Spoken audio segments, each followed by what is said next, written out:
अस्सलाम वालेकुम dear students. जो एक्सरसाइज हम पिछले 1-2 दिनों से कर रहे हैं, nutrition in animals, class 7th general science, chapter number 2। Dear students, कल तक हमने क्वेश्चन नंबर 9 तक सॉल्व करने की कोशिश की। क्वेश्चन नंबर 9 हमने कल कंप्लीट किया। आज हम क्वेश्चन नंबर 10 से एक्सरसाइज को सॉल्व करने की कोशिश करेंगे। प्यारे बच्चों, question number 10 is write one similarity and one difference between the nutrition in amoeba and human beings। एक सिमिलैरिटी यानी कॉमन क्या है और एक डिफरेंस मुख्तलिफ क्या है between nutrition in amoeba and human beings. Dear students, जैसा कि हमने लेसन के दौरान पढ़ा, एमोबा और ह्यूमन बींग्स दोनों ही हेटेरोट्रॉफ्स हैं, यानी कि वो अपना गोज़ा तैयार नहीं कर सकते हैं, जैसा कि हमने प्लांट्स के बारे में पढ़ा। ये इनकी सिमिलरिटी है, यानी सिमिलरिटी में हम लिखेंगे amoeba and human beings are heterotrophs. Difference की बात करते हैं प्यारे बच्चों। ह्यूमन बींग्स में एक कम्प्लेक्स कंप्लीट डाइजेस्टिव सिस्टम मौजूद है, जो माउथ से स्टार्ट होके एनस तक एक कैनल बनती है, जिसे हम एलिमेंट्री कैनल कहते हैं। वो एक well developed digestive system possess करते हैं।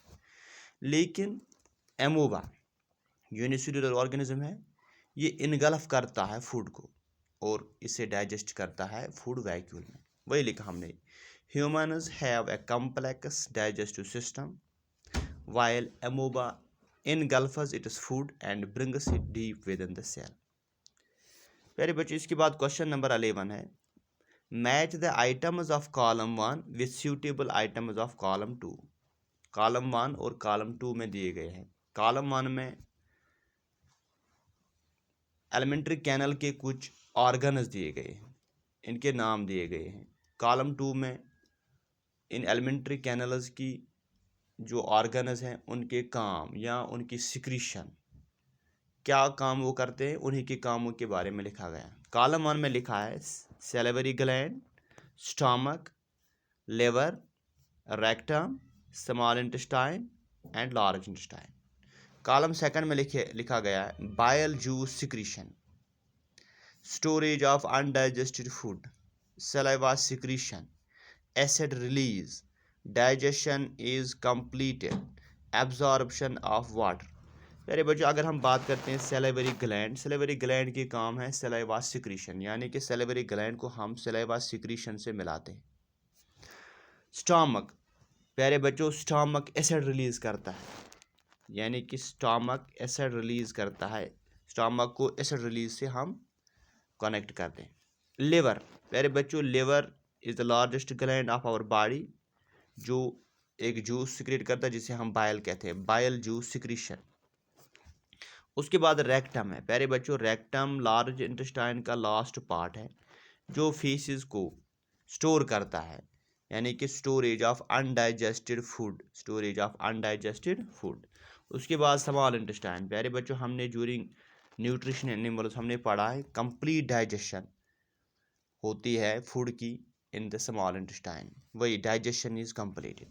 उसके बाद लार्ज इंटेस्टाइन की बात एब्जॉर्प्शन ऑफ वाटर होती है इस पार्ट में। इसके बाद प्यारे बच्चों, क्वेश्चन नंबर 12 है, आपकी किताब पर डायग्राम दिया गया है, उसमें से आपको मुख्तलिफ parts of your digestive system, उनके नाम लिखने हैं। Level the figure 2.11 of the digestive system, इन्हें लेबल करना है, डाइजेस्टिव ऑर्गन्स के नाम लिखने हैं। प्यारे बच्चों, पहला पार्ट माउथ, उसके बाद ईसोफेगस, स्टमक, पैनक्रियाज है, गॉल ब्लैडर है, लिवर है। लिवर के बाद यहाँ हम देखते हैं स्मॉल इंटेस्टाइन, उसके बाद लार्ज इंटेस्टाइन का लास्ट पार्ट रेक्टम का लास्ट पार्ट, जहाँ से फीसेस एक्सक्रीट होते हैं, इसे एनस कहते हैं। इसके साथ साथ अपेंडिक्स भी दिखाया गया है इस फिगर में। Dear students, question number 13 last question इस एक्सरसाइज का है, can we survive on raw leafy vegetables और ग्रास? डिस्कस।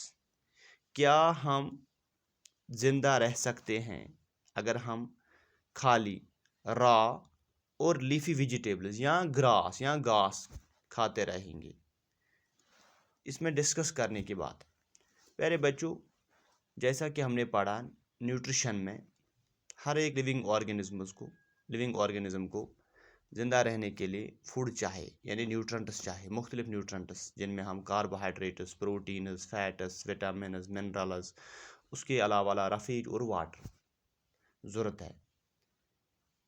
अब हमसे ये सवाल पूछा जा रहा है कि क्या हम खाली रॉ और लीफी वेजिटेबल्स या ग्रास पर ज़िंदा रह सकते हैं? प्यारे बच्चों, ये सब के सब न्यूट्रंट्स रॉ और लीफी वेजिटेबल्स या ग्रास से हमें मुहैया नहीं होंगे,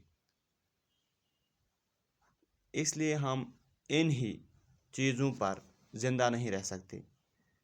बाकी न्यूट्रंट्स को पाने के लिए हमें कुछ और चीज़ों का इस्तेमाल करना होगा। या प्यारे बच्चों, एक और बात है, जो रॉ और लीफी वेजिटेबल्स है, ये हमारी बॉडी में ईजीली डाइजेस्ट नहीं होंगे बनिस्बत कुकड़ वेजिटेबल्स। ये बात हम लिखेंगे प्यारे बच्चों। We can't survive only on raw leafy vegetables और grass because we can't get all required nutrients such as carbohydrates, proteins, fats, vitamins, and minerals from them. Moreover, raw vegetables may not be digested easily as compared to cooked vegetables. प्यारे बच्चों, इसके साथ हमने ये chapter number 2 digestion इन animals, इसकी exercise भी complete की। उम्मीद है कि आपको ये चैप्टर अच्छी तरह समझ आया होगा। बाकी वसलम, कल हम इंशाल्लाह नया चैप्टर स्टार्ट करेंगे, chapter number 3 from fibre to fabric. बाकी वसलम।